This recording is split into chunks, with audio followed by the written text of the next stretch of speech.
Hello, this is Santiago Sepulveda. Today I'm going to be presenting for my class project. So here's my class project. The final project assignment. Required video for 5 to 7 minutes. Class is CSC 150. Again, name is Santiago Sepulveda. And I just want to start with websites where I got some information. Right here we have information on how people uh, may look different depending on where they're born. Right here we have the blonde hair, blue eyes, which is Germany. Down south in Greece, we'll have the Mediterranean with a little bit of an olive skin and uh, and plenty of years of history, 500,000 years of history. Right here, oh wait, no, let's go further to East Asia. We have Chinese people. Really cool because actually, when I say Chinese people, the very same Chinese people are as well um, the Japanese people. So it's very interesting. They're related, even though they would never admit that.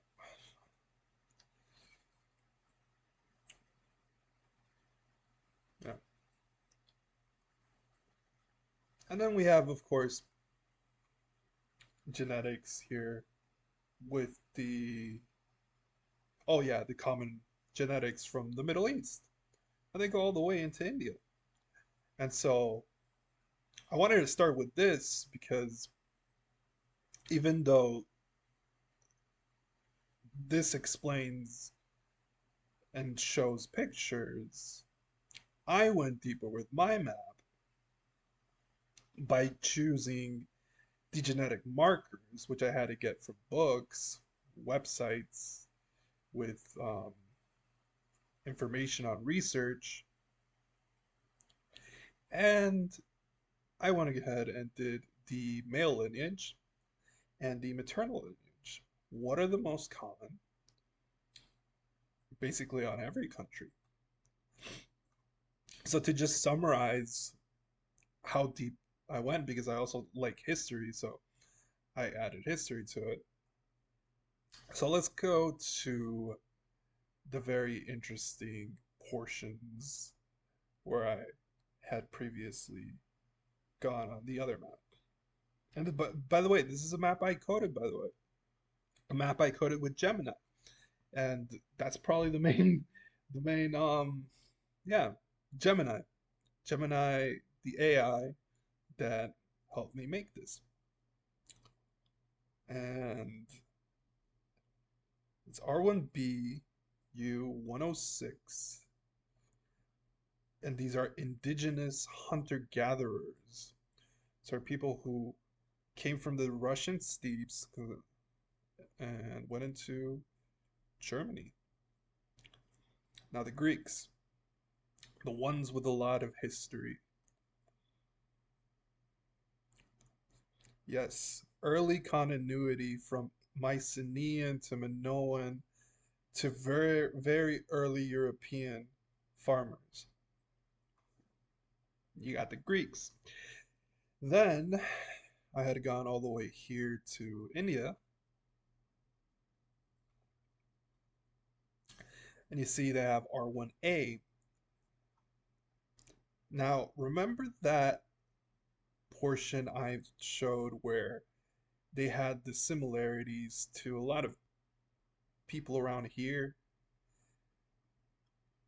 Well, they share that same genetic marker. R1A, R1A, R1A, R1. Wait, no, it's R1A. So R1A on a 60% basis for most of these places, and a 30% basis for these places, and an 18% basis on Iran.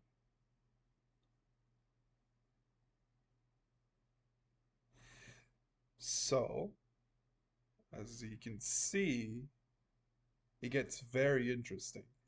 And finally, where I was with China,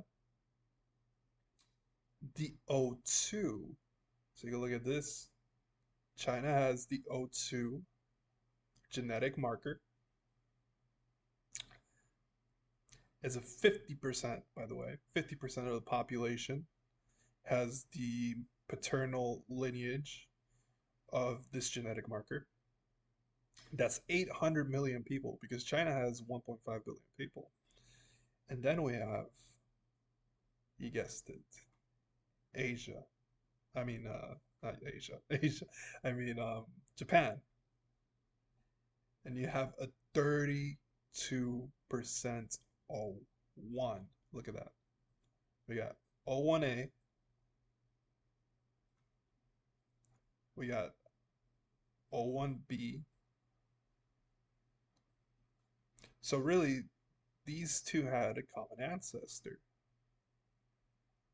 As much as wars happened, they had a common ancestor. Same for Russia. I mean, well, not Russia specifically. Same for Western Europe. Western Europe had a common ancestor with Russia. That's why Russia has R1A.